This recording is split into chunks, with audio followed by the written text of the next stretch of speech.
Hello সবাইকে সবাইকে স্বাগত আমাদের কনভেক্স ক্লাসেস। ঠিক আছে, তো আজকে আমরা যে টপিকটা নিয়ে আলোচনা করব সেটা হচ্ছে একটু লেন্দি টপিক। তোমাদের বুকে এটার 3-4টে চ্যাপ্টার নিয়ে ডিভাইড করা আছে, কিন্তু এটা আমরা একটা চ্যাপ্টারের মধ্যেই শেষ করে দেবো। ঠিক আছে, একটা ওয়ান শট ভিডিও হতে চলেছে, অ্যাপ্রক্সিমেট এটা হয়তো আধা ঘন্টা কিংবা 40 মিনিটের মতন চলতে পারে।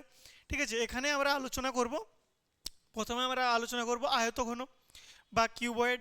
ঠিক আছে, আয়তঘনের কীভাবে আমরা সমগ্র তলের ক্ষেত্রফল, কর্ণ কিংবা আয়তন আমরা বের করি, তার ফর্মুলা একটারও তোমাদের মুখস্থ করার কোনো প্রয়োজন নেই, এমনভাবে বুঝিয়ে দেব তোমরা নিজেরা ফর্মুলা তৈরি করে নেবে। ঠিক আছে, একটারও ফর্মুলা তোমাদের মুখস্থ করতে হবে না, কারণ এই চ্যাপ্টারগুলো থেকে তোমরা জানো যে অনেক ফর্মুলা থাকে, আয়তঘন, ঘনক দিয়ে তোমাদের লম্ববৃত্তাকার চোঙ, লম্ববৃত্তাকার শঙ্কু দিয়ে গোলক, 5টে জিনিসের তোমাদের প্রত্যেকটা 3টে করে ফর্মুলা রয়েছে। 3টে করে ফর্মুলা, কিছু কিছুগুলো 2টো করে ফর্মুলা রয়েছে, কিন্তু অনেকগুলো ফর্মুলা টোটাল মিলিয়ে অনেকগুলো ফর্মুলা হয়, সেগুলো কিছু জনের হয়তো মুখস্থ করতে অসুবিধা হয়। কিন্তু আমরা থিওরি বা কনসেপ্ট এমনভাবে বুঝে নেব যে তোমরা যদি ফর্মুলা ভুলেও যাও কিংবা মনে না থাকে, নিজেরা সেই ফর্মুলাটাকে বের করে নিতে পারবে। তাহলে প্রথমে আমি ক্লিয়ার করে দিতে চাইছি যে ক্ষেত্রফল জিনিসটা কি আর আয়তন জিনিসটা কি। ঠিক আছে, আমি একটা এক্সাম্পল নিচ্ছি। ক্ষেত্রফল বলতে ধরে নাও এটা একটা আয়তঘনের মতন শেপ, একটা বই বই এটা আয়তঘনের মতন শেপ, দেখো পুরোটা আয়তঘনের মতন একটা সলিড শেপ। ঠিক আছে, এর ক্ষেত্রফল বলতে আমরা কি বুঝবো? ক্ষেত্রফল বলতে আমরা বুঝবো এই বইটাকে আমরা কোন কোন জায়গায় আমরা টাচ করি, মানে কোন কোন জায়গায় আমরা ছুঁতে পারি বইটাকে। ঠিক আছে, ধরে নাও বইটার উপর দিকটা আমরা ছুঁতে ফেললাম, ঠিক আছে, ছুঁতে পারছি, সাইডটা আমরা টাচ করতে পারছি, এ সাইডটা আমরা টাচ করতে পারছি, তলের দিকটা আমরা টাচ করতে পারছি, এ সাইডও টাচ করতে পারি, আর অপোজিট সাইডও। আয়তঘনের স্পেশালিটি কি? এই যে ওপরের সাইডের যে ক্ষেত্রফল, দেখো ওপরের সাইডে যা শেপ, পেছনের সাইডেও তাই শেপ, এই সাইডে যা শেপ এর অপোজিট সাইডেও তাই শেপ, এই সাইডে যা শেপ অপোজিট সাইডেও তাই শেপ। এইবারে তোমরা হয়তো কোনো একটা পেজ, নর্মাল একটা ধরে নাও এটা A4 সাইজ একটা পেজ, ঠিক আছে, এটা কীরকম ধরনের শেপ? একটা রেক্ট্যাঙ্গুলার শেপ। এবার এই শেপের তোমরা যদি দৈর্ঘ্য আর প্রস্থ জানো, তখন তোমরা কি এর ক্ষেত্রফল বার করতে পারো? হ্যাঁ স্যার, সেটা তো আমরা জানি, কারণ ছোটোবেলা থেকে পড়ে আসছি যে কোনো একটা আয়তকার জায়গার যে ক্ষেত্রফল হয় সেটা হচ্ছে দৈর্ঘ্য গুণিত প্রস্থ। একটা কাগজের ক্ষেত্রফল তোমরা নিমেষের মধ্যেই বার করে দিতে পারো। এইবারে সেম টাইপভাবে আমরা কি করব, আয়তঘনের যে ক্ষেত্রফল সেইটা বার করব। এইবারে তোমরা একটু লক্ষ্য করবে, তোমরা যদি একটু ঠিকভাবে লক্ষ্য করো, আয়তঘন আর কিছুই নয়, এক তরফের আয়তকার এরিয়া দিয়েই তৈরি। এই দেখো ওপরের যে অংশটা সেটা একটা আয়তকার জায়গা, তাহলে এর যে ক্ষেত্রফল, মানে আমরা ক্ষেত্রফল বলতে যে জায়গাগুলো টাচ করতে পারছি, তাহলে আমি বইয়ের উপরের জায়গাটা টাচ করতে পারি, বইয়ের উপরের জায়গাটা টাচ করতে পারছি এই জায়গাটা, তাহলে এটা যদি আমি বলি এটা এটা হচ্ছে দৈর্ঘ্য আর এটা হচ্ছে প্রস্থ, তাহলে এই যে জায়গাটা যেটা আমি টাচ করতে পারছি এর ক্ষেত্রফল তুমি বার করতে পারবে, তাহলে এর ক্ষেত্রফল হচ্ছে দৈর্ঘ্য গুণিত প্রস্থ। সেম, তাহলে এটা ধরে নিচ্ছি আমি দৈর্ঘ্যটাকে আমি এল এল দিয়ে ডিনোট করছি, লেন্থ, আর এটা ব্রেথ মানে প্রস্থ, তাহলে এর যে ক্ষেত্রফল যেটা আমি টাচ করতে পারলাম এটা হয়ে গেল আমাদের L/B। ঠিক আছে, এইবারে তুমি দেখো বইটার সামনের দিকটা যেমন দৈর্ঘ্যগুণিত প্রস্থের ক্ষেত্রফল, সেম পেছনের দিকটা তো দৈর্ঘ্যগুণিত প্রস্থের ক্ষেত্রফল, মানে এই যে নিচের যে সাইডটা আছে, এই যে নিচের যে আয়তকার জায়গাটা আছে, এরও তো এটা এল আর এটা বি, তাহলে এটা দৈর্ঘ্য এটা প্রস্থ, তাহলে এর ক্ষেত্রফল কি দৈর্ঘ্যগুণিত প্রস্থ, তাহলে এর ক্ষেত্রফল, এবারে যেহেতু আমার এই আয়তঘন পুরো জায়গাটা টোটাল ক্ষেত্রফল বার করতে হবে, সমগ্র তলের ক্ষেত্রফল, তাহলে আমি কি করব, এই সাইডের ক্ষেত্রফল যোগ এই সাইডের ক্ষেত্রফল যোগ এই সাইডের ক্ষেত্রফল যোগ এই সাইডের ক্ষেত্রফল যোগ এই সাইডের ক্ষেত্রফল, তাহলে যে 6টি সাইড আছে সেই 6টি সাইডের আমি ক্ষেত্রফল যদি যোগ করি, তাহলে আমি টোটাল যে আয়তঘন যে শেপটা রয়েছে তার ক্ষেত্রফল বার করে ফেললাম। একদম ঠিক। তাহলে আমি যখন বার করলাম ওপরের সাইডের ক্ষেত্রফল যোগ নিচের সাইডের ক্ষেত্রফল, কারণ দুটোই সেম, তাহলে যোগ L/B, তাহলে আমার কি হয়ে গেল, এই পাশের ক্ষেত্রফল আর এই পাশের ক্ষেত্রফলের কাজ শেষ আমার। ঠিক আছে, এইবারে দেখো এই যে সাইডের, কালার চেঞ্জ করে দিচ্ছি একটু, এই যে সাইডের, মানে আমি বইয়ের এই সাইডের কথা বলছি, এই যে বইয়ের এই সাইডটা রয়েছে আর এর অপোজিট যে সাইড, দুটোই সেম। এইবারে বইয়ের যে এই সাইডটা রয়েছে আর বইয়ের যে এই সাইডটা রয়েছে, দুটোর ক্ষেত্রফল সেম না। এইবারে এর জন্য তো আমরা একে তো বি দিয়ে ডিনোট করে দিয়েছি, এটা তো অলরেডি বি, এটা বি। আমরা শুধু ডিনোট করিনি কাকে, এইটাকে, এটাকে আমরা বলছি উচ্চতা বা এইচ দিয়ে ডিনোট করছি, ঠিক আছে। তাহলে এটা এইচ হয়ে গেল, এটা বি হয়ে গেল। তাহলে এটাও তো একটা, এই যে শেপটা, এটাও একটা আয়তকার শেপ না, এটাও যদি দেখো এটা একটা আয়তকার শেপ। তাহলে এরও কি, এরও যে ক্ষেত্রফল বেরোবে দৈর্ঘ্য গুণিত প্রস্থ। তাহলে এর ক্ষেত্রে কি দৈর্ঘ্যটা কি হচ্ছে আমাদের বি, আর প্রস্থটাও চলে আসছে আমাদের এইচ। তাহলে এর ক্ষেত্রফল হচ্ছে বি ইন্টু এইচ, এর ক্ষেত্রফল হচ্ছে বি ইন্টু এইচ।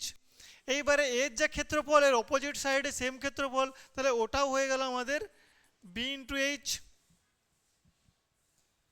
বুঝে গেলে? এইবারে আমাদের বাকি কোনটা রইলো, একদম যে সামনের সাইড, এই সাইডটা আর এই সাইডটা, ঠিক আছে। একদম যে পেছনে আছে, কালারটা চেঞ্জ করলে বুঝতে পারবে হয়তো,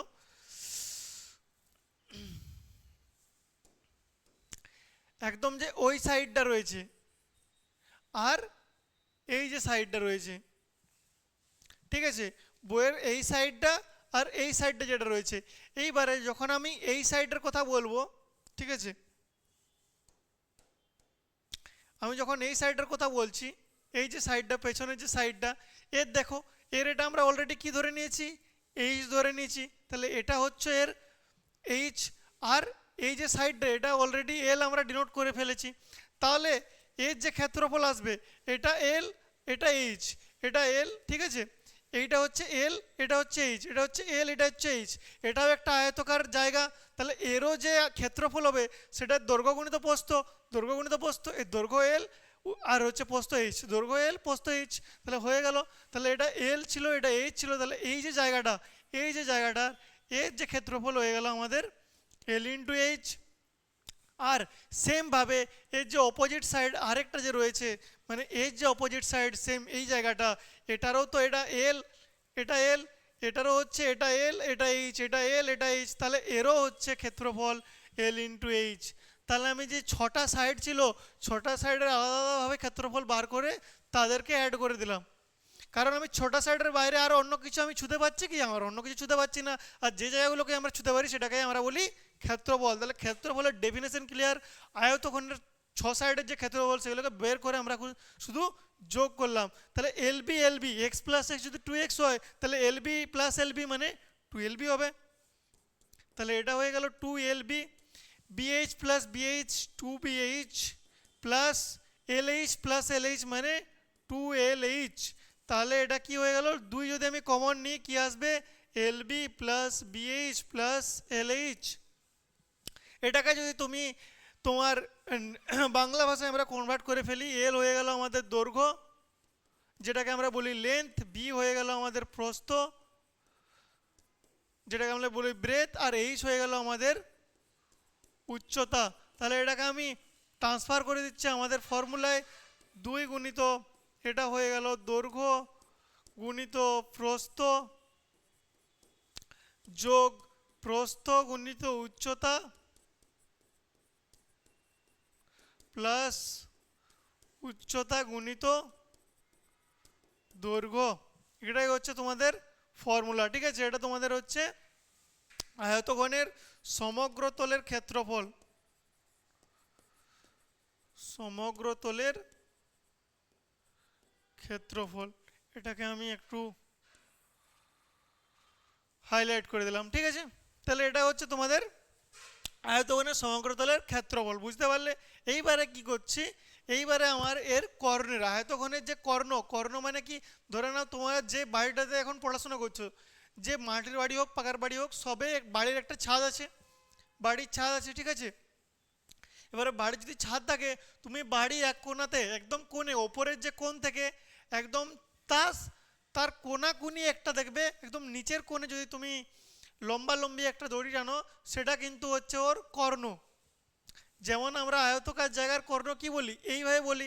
তাহলে এটা যদি বাড়ির এক কোণা হয়, এটা অপোজিট সাইডের এক কোণা।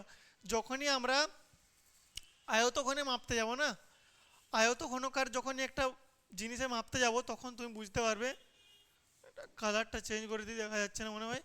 তাহলে এটা আগে এঁকে নিই। এটা ধরে নাও তোমার বাড়ি, এটা হচ্ছে বাড়ির তোমার তল জায়গা, যেটা যেটা জমি তোমার, তোমার যেটাতে পা রাখো। আর এটা তোমার হচ্ছে সিলিং, যেটা ওপরের ছাদ। ঠিক আছে, এবারে ছাদের এক কোণা থেকে আমি দড়ি টান দিলাম একদম তার অপোজিট কোণাতে, কারণ এটা প্রথম লেয়ারে আমি টানবো না, প্রথম লেয়ারের সাথে লাস্ট লেয়ার, মানে বাড়ির এক দেওয়াল থেকে একদম অপোজিট যে কোণ আছে সেখানে। তাহলে এটা তুমি যদি দেখলে তুমি লক্ষ্য করবে, দেখলে তুমি এটাতে কি লক্ষ্য করতে পারবে যে বাড়ির যে ছাদ, এটা তুমি একটা বলবে রাইট অ্যাঙ্গেল ট্রায়াঙ্গেল, এটা জানা থাকলে আমাদের হয়ে গেল। কিন্তু নিচের জায়গাটা তুমি বুঝতে পারছো যে কোনটার সাথে 90 ডিগ্রি কোণ করছে, কোনটার সাথে 90 ডিগ্রি কোণ করছে।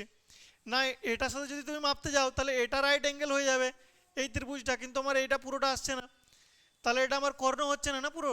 তাহলে এই যে নিচের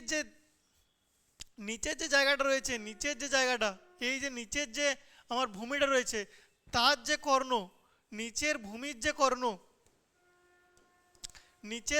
যে কর্ণ এর সঙ্গে এটা হচ্ছে সমকোণী ত্রিভুজ তৈরি করছে। তাহলে আমাকে মেন এই কর্ণটা বার করতে হবে, আয়তঘনের কর্ণ। ঠিক আছে, ওই কর্ণটা বার করার আগে আমাদের কি করতে হবে, যে নিচের যে জমিটা আছে তার যে কর্ণ, এই কর্ণ, এটা তোমাকে বার করতে হবে। এটা বার করতে হবে কি, কারণ এটা আমরা জানো নিচের যে সাইডটা, নিচের যে জায়গাটা, ধরে নাও ওই জায়গাটা হচ্ছে নিচের জায়গা বলতে আমি এই জায়গাটা বলছি। এবার এখানে আমাকে এই কর্ণটা আমাকে আগে বার করতে হবে। এই কর্ণটা বলতে আমাদের এই কর্ণটা বোঝাচ্ছে। ঠিক আছে, এই কর্ণটা বলতে আমাদের এই কর্ণটা বোঝাচ্ছে। তাহলে এটা একটা দেখো 90 ডিগ্রি, এই কর্ণটা বার করতে গেলে এটা একটা 90 ডিগ্রি কোণ তৈরি হচ্ছে এখানে। তাহলে এটা একটা সমকোণী ত্রিভুজের দৈর্ঘ্য প্রস্থ জানা থাকলে আমি তার কর্ণ বার করতে পারবো ইউজ করে পিথাগোরাসের থিওরাম। তাহলে এটা ধরে নাও দৈর্ঘ্য, এটা যদি হয় দৈর্ঘ্য, এটা যদি হয় প্রস্থ, তাহলে আমাকে এই কর্ণটা বার করতে হবে। তাহলে এটাই তো তোমার অতিভুজ, এটা লম্ব, এটা ভূমি। তাহলে অতিভুজের স্কোয়ার সমান আমরা কি জানি, লম্ব স্কোয়ার প্লাস ভূমি স্কোয়ার। আর লম্ব মানে কি আছে আমার দৈর্ঘ্য, এটা হয়ে গেল আমার দৈর্ঘ্যের স্কোয়ার প্লাস প্রস্থ স্কোয়ার। তাহলে অতিভুজ সমান কি, এই স্কোয়ারটা হেঁটে এটা হয়ে গেল আমার রুট ওভার। ঠিক আছে, তাহলে এই যে কর্ণটা বেরোলো এটা হচ্ছে আমার রুট ওভার অফ দৈর্ঘ্য স্কোয়ার প্লাস প্রস্থ স্কোয়ার। দৈর্ঘ্যটাকে আমি এল দিচ্ছি, প্রস্থটাকে আমি বি দিচ্ছি। ঠিক আছে, এটা চলে এলো। আবার এই যেটা, এটা হচ্ছে আমার এটা সমকোণী ত্রিভুজ, এই যে এটা একটা সমকোণী ত্রিভুজ, যার এটা হচ্ছে আমরা এইচ জানি, এটাকে আমরা উচ্চতা জানি, এটা আমাদের দৈর্ঘ্য, এটা আমাদের প্রস্থ, এটা আমাদের উচ্চতা। তাহলে এটাকে আমরা এইচ দিয়ে উচ্চতাকে ডিনোট করছি। এটা হয়ে যাবে আমার root over L square plus B square. আমাকে এইটা বার করতে হবে, মেন আমাদের কর্ণ এইটা বার করতে হবে। কর্ণ বার করার জন্য একটা সমকোণী ত্রিভুজ দেওয়া আছে, যার লম্ব দেওয়া আছে এইচ, আর যার ভূমি দেওয়া আছে root over L square B square. তাহলে এখানে এটা আমার অতিভুজ। ঠিক আছে, তাহলে অতিভুজের স্কোয়ার ইকাল টু লম্ব স্কোয়ার প্লাস ভূমি স্কোয়ার। তাহলে এখানে লম্ব বলতে কি, লম্ব বলতে আমাদের উচ্চতা মানে এইচ এর স্কোয়ার। ভূমি আমাদের কোনটা, এবারে ভূমি দেখো root over of L square plus B square, root over of L square plus B square. তাহলে এটা হয়ে গেল এইচ স্কোয়ার, আর এর স্কোয়ার আছে ভূমি স্কোয়ার। তাহলে কোনো রুটের উপরে যদি স্কোয়ার হয়, মানে রুট 2 এর যদি স্কোয়ার হয় সেটা 2 হয়ে জানো। ঠিক আছে, তাহলে এরও স্কোয়ার রুট হেঁটে হয়ে যাবে L square plus B square. তাহলে এটা L square plus B square plus H square, এটা কি আসলো অতিভুজ। আর এই অতিভুজটাই আমাদের কি কর্ণ, এই অতিভুজটাই হচ্ছে আমাদের কর্ণ। তাহলে এটাকে আমি লিখতে পারি কর্ণ, এবারে কর্ণ square equal to L square plus B square plus H square. তাহলে কর্ণ আমাদের হয়ে গেল root over of L square plus B square plus H square. এবার এল মানে দৈর্ঘ্য, বি মানে প্রস্থ, তাহলে এটা হয়ে গেল দৈর্ঘ্য স্কোয়ার প্লাস প্রস্থ স্কোয়ার প্লাস উচ্চতা স্কোয়ার। তাহলে এটাই হয়ে গেল আমাদের কর্ণ, আয়তঘনের এটাই হয়ে গেল আমাদের কর্ণ। ঠিক আছে, তাহলে কনসেপ্টটা বুঝতে পারলে যে কি করে আমরা এর কর্ণ বার করলাম। ঠিক আছে, এবারে নেক্সট এর কি আয়তন, নেক্সট হচ্ছে জিজ্ঞাসা করে যে আয়তন। তাহলে আয়তন বলতে আমরা কি বুঝি, যে এটা যদি একটা আয়তঘনকার কোনো জিনিস হয়, এটা আমার এই যে স্পেস, যে আমি যে রুমটাতে আছি সেই রুমটার মধ্যে কতটা জায়গা সে ঘিরে রেখেছে। তাহলে কতটা জায়গা ঘিরে রেখেছে, তাহলে এই পেজটা যে জায়গাটা ঘিরে রেখেছে, সেম এই পেজটা যে জায়গা, তাহলে প্রত্যেকটা পেজ যতগুলো জায়গা ঘিরে রেখেছে সবগুলো মিলিয়ে আমার টোটাল এই আয়তঘন বুকটা অতটা জায়গা ঘিরে রেখেছে। তাহলে আমি যদি একটা পেজের আয়তন বের করি বা ক্ষেত্রফল বার করি যতটা জায়গা ঘিরে রেখেছে, আর যতগুলো পেজ আছে সেগুলো দিয়ে যদি আমি গুণ করে দিই, তাহলে কি আমার টোটাল আয়তনটা পাওয়া যাবে? নিশ্চয়ই পাওয়া যাবে। তাহলে আমরা জানি যে আয়তঘনের যে একটা পেজের যে ক্ষেত্রফল সেটা কত আমরা পড়েছি, এল দৈর্ঘ্য ইন্টু প্রস্থ। ধরে নাও এটা হচ্ছে 100টা পেজ আছে, তাহলে আমি যদি 100 দিয়ে গুণ করে দিই তাহলে এই বইয়ের আয়তন পেয়ে যাব। আর আমরা যেহেতু এর আয়তন জানি না কিংবা পেজ নাম্বার যদি জানি না, যে কোনো আয়তঘনকার জায়গার যে কোনো আমরা জানি না যে কতটা লেন্থ আছে, সেটা বরাবরভাবে ভাগ করে থাকে, আমরা জানি না এর উচ্চতাটা কি। আর যদি উচ্চতা জানা থাকে তাহলে আমরা কি করব, শুধুমাত্র এই যে কতগুলো জিনিস আছে বা এর উচ্চতা কতগুলো পেজ আছে বা উচ্চতা কতগুলো পেজ আছে বা উচ্চতা যে কোনো একটা জিনিস দিয়ে গুণফল করলেই তার উত্তর আমরা পেয়ে যাব। তাহলে আমরা যদি পেজ নাম্বার না জানি, যদি উচ্চতা জানি, তার সঙ্গেও আমাদের কাজ হয়ে যাবে। এটা হয়ে গেল আমাদের আয়তন। বোঝা গেল? তাহলে আয়তনের সম্বন্ধে এতক্ষণ ধরে আমার গলাও শুকিয়ে গেছে, কিন্তু আমি যে জিনিসটা বললাম যে তিনটে ফর্মুলার মধ্যে একটা ফর্মুলা তোমাদের মুখস্থ করতে হবে না, তিনটে কিন্তু জলের মতন সোজা, যদি কনসেপ্ট তোমার ক্লিয়ার থাকে তুমি নিজেই ফর্মুলা বের করে নিতে পারবে। ঠিক আছে, তাহলে আয়তঘনের সম্বন্ধে আমরা এতদূর পর্যন্ত জেনে গেলাম। এবারে একটা কোশ্চেন করি আয়তঘনের। তার আগে আমরা ঘনক আর আয়তঘনের মধ্যে তফাৎ কি? আয়তঘনতে ছিল যে দৈর্ঘ্য প্রস্থ উচ্চতা তিনটে আলাদা আলাদা জিনিস ছিল, এটা দৈর্ঘ্য, তারপরে এটা ছিল আমাদের প্রস্থ, আর এটা ছিল আমাদের উচ্চতা। কিন্তু ঘনকের ক্ষেত্রে কি হয়, তিনটেই সমান আর কোনো তফাৎ নেই। আয়তঘন আর ঘনকের মধ্যে কোনো তফাৎ নেই। যদি আয়তঘন হয় আর একটা যদি আমাদের ঘনক হয়, এর যে আমার টোটাল বক্রতলের ক্ষেত্রফল বা সমগ্র তলের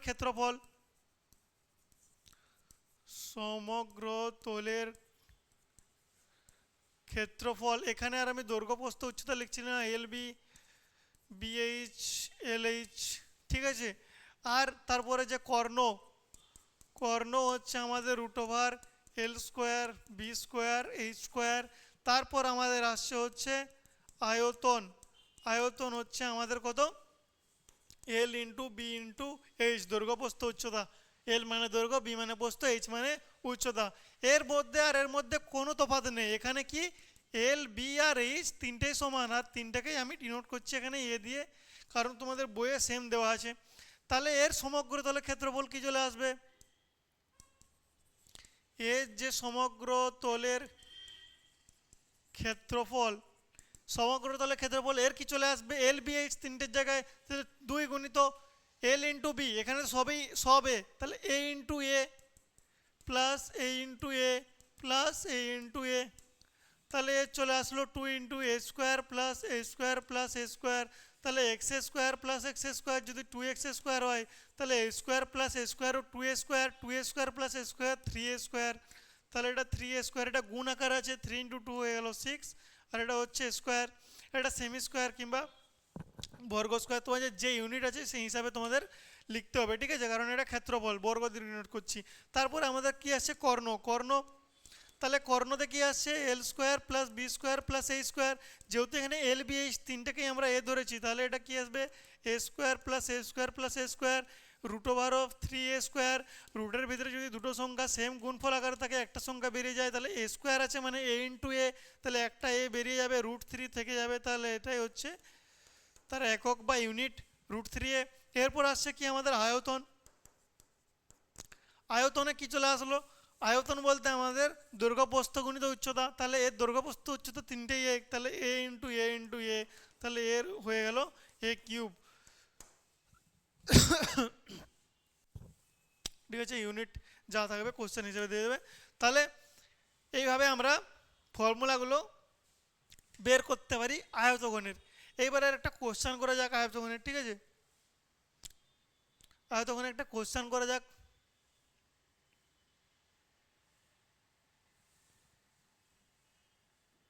হুম, কোশ্চেন দেওয়া আছে তোমাদের, এটা কোশ্চেন দেখি, কোশ্চেন হয়তো এমসিকিউর কোশ্চেন। এটা কি বলা আছে, একটি সমকোণী চৌপালাকৃতি বাক্সের ভেতর, ঠিক আছে? সমকোণী বলেছে, চৌকোলাকৃতি বাক্সের ভেতর মানে সেম, সিমিলার, সেম জিনিস। ধরে নাও এটা একটা বাক্স, এটা একটা বাক্স, ঠিক আছে? তার কি আয়তন, আয়তন বলতে কি আমাদের আয়তঘনের যে আয়তন, আয়তন বলতে আমরা কি জানি, দৈর্ঘ্য প্রস্থ ইন্টু উচ্চতা, LBH, এটাই তো জানি আমরা। সেটা কত দেওয়া আছে, 440 ঘন, 440 ঘন সেমি, ঘন সেমি দেওয়া আছে, ঠিক আছে? এরপর বলা আছে ভেতরের ভূমিতলের ক্ষেত্রফল। এই বাক্সের ভেতরের ভূমিতল বলতে এই যে নিচের যে তলের ক্ষেত্রফল, তাহলে এর ক্ষেত্রফল কি হয়, আমরা জানি এটা L, আর এটা হচ্ছে আমাদের B, এটা দৈর্ঘ্য, এটা প্রস্থ। তাহলে এর যে ভূমিতলের ক্ষেত্রফল কি, দৈর্ঘ্য গুণিত প্রস্থ, তাহলে L ইন্টু B কত দেওয়া আছে, 80 বর্গ সেমি। এরপর কি বলা আছে, যে বাক্সটির ভেতরের উচ্চতা, তাহলে বাক্সটির ভেতরের উচ্চতা বার করতে হবে। আর LBH সমান আমরা জানি 440, LBH সমান আমরা জানি 440, এখানে LB মানে আমরা জানি 80, তাহলে 80 ইন্টু H ইকাল টু 440, শূন্য শূন্য কাটলো, তাহলে H ইকাল টু 44/8, যে সেমি দেওয়া আছে সেটাই হয়ে গেল তার উচ্চতা। কত ইজি, অনেক ইজি, ঠিক আছে? তাহলে এটাই ছিল আমাদের যে আয়তঘনের যে থিওরি, ঠিক আছে? প্রায় অনেকটা লেন্দি হয়ে গেল। তো আমরা কি করব, যে নেক্সট ভিডিও যে পার্টটা নিয়ে আসবো, আয়তঘন ঘনক হয়ে গেল, নেক্সট ভিডিওর পার্টটা আসবে তোমাদের লম্ববৃত্তাকার চোঙ আর শঙ্কু, লম্ববৃত্তাকার শঙ্কু নিয়ে। তারপরে আমরা চেষ্টা করবো যে গোলকের আর একটা আলাদা ভিডিও, কারণ এটা অনেক লেন্দি হয়ে যাচ্ছে, ঠিক আছে? তাহলে আমরা নেক্সট পার্টে আমরা কথা বলবো হচ্ছে লম্ববৃত্তাকার চোঙ নিয়ে। তো দেখা হচ্ছে নেক্সট ভিডিওতে।